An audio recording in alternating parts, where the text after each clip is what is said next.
Well, 267 billion US dollars will be required every year till 2030 to help on investing in rural and urban areas in social protection so poor people have access to food and improve their livelihoods, according to the Food and Agricultural Organization, FAO.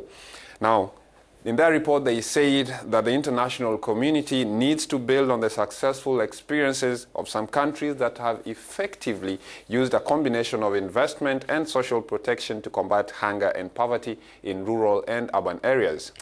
Joining us now is Lorenzo Giovanni Bellu, a senior economist at the World Food Programme in Rome. Can we say that there's sort of a paradox on the issue of famine? Governments have spent a lot of money to eradicate malnutrition that could have been used, for example, in implementing agricultural policies. What solutions do you recommend in your report? If the paradox is that governments focus on malnutrition instead of focusing on agriculture, this is something that we need to be clarified.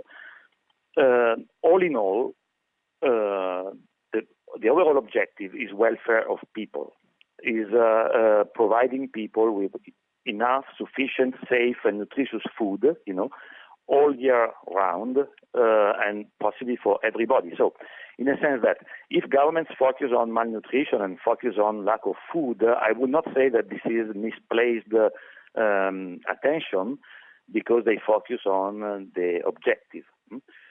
The way of achieving this objective, of course, is something that is debatable.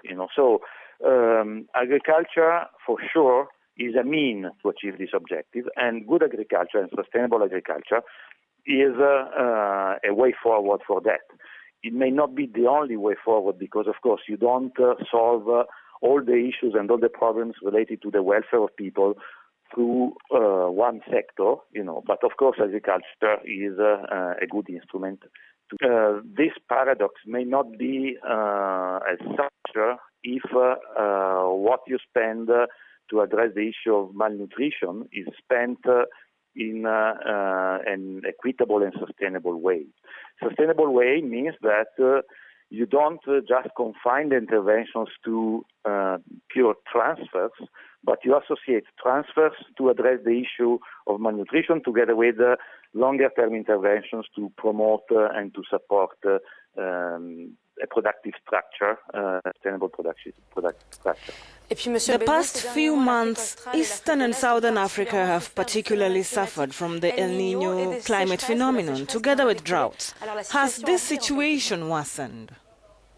I fully share this view, and FAO is fully aware that climate change is an issue, and that's why for us sustainable agriculture, which means agriculture which at the same time tries to adapt to the changing climatic conditions while also mitigating the long-term effects of human activities, is something that we try and we promote to the maximum extent possible. We are aware of the fact that sustainability is not something that can be looked at as a sectoral issue. Sustainability is an issue that cuts across continents and cuts across sectors. This is a global commitment. That's why we follow the works of the Conference of Parties, and we were active in COP21 in Paris, and we are also active in COP22. And we follow this work very closely, because we are aware of the fact that we need to change. We need to change something.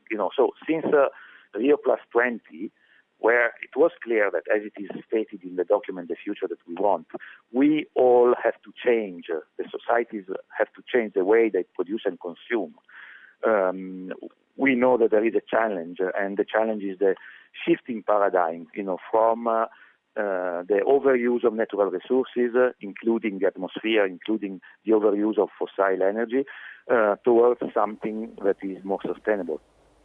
Well, that was Lorenzo Giovanni Bellu.